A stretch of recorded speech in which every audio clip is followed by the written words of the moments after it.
बिस्मिल्लाहिर्रहमानिर्रहीम।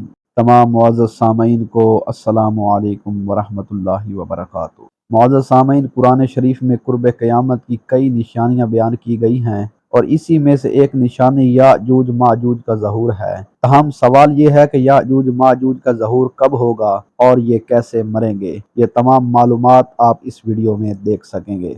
मुअज़्ज़ज़ सामईन, याजूज माजूज याफ़िस की औलाद में से हैं।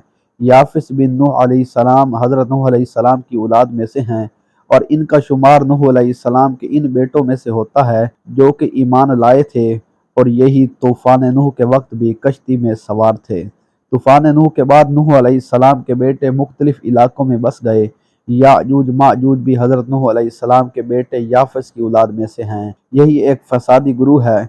इन लोगों की तादाद कसीर है और ये लोग बला के जंगजू और खूनखार हैं। ये आदमी, कीड़े मकोड़े, जंगली जानवर समेत हर चीज़ को खा जाते थे। मोज़सामिन, जब इनके जुल्म सितम की शिकायत आबादी वालों ने हज़रत ज़ुल्करनैन से की तो हज़रत ज़ुल्करनैन ने दो पहाड़ों के दरमियान बुनियाद खुदवाई और जब पानी निकल आया तो पिघलाए हुए तांबे और गारे से पत्थर जमाए गए और लोहे के तख्त ऊपर नीचे चुनकर इनमें लकड़ी और कोयला भर दिया गया और फिर इसमें आग लगा दी गई। इस तरह यह दीवार पहाड़ की बुलंदी तक पहुंच गई और फिर इसमें पिघलाया हुआ तांबा फैला दिया गया, यहाँ तक कि कोई जगह न छोड़ी गई।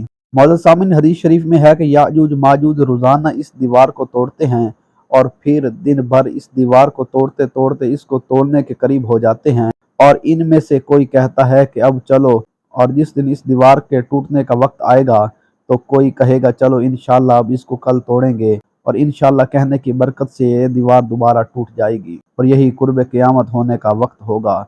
दीवार टूटने के बाद याजूज माजूज निकल पड़ेंगे और ज़मीन में हर तरफ फितनो फसाद करेंगे, तहम ये मक्का मुकरमा और मदीना में दाखिल नहीं हो पाएंगे। फिर इसके बाद हज़रत ईसा अलैहिस्सलाम की दुआ से इनके जिस्म में कीड़े पड़ जाएंगे जिससे ये हलाक हो जाएंगे। अगर दौरे हाज़र का तज्ज़िया किया जाए तो क़यामत की निशानियाँ बतदरीज पूरी होती जा रही हैं। ताहम अल्लाह ताला हमको तमाम सगीरा और कबीरा गुनाहों से दूर रखे और तौबा व इस्तग़फ़ार करने की तौफ़ीक अता फ़रमाए। आमीन सुम्मा आमीन।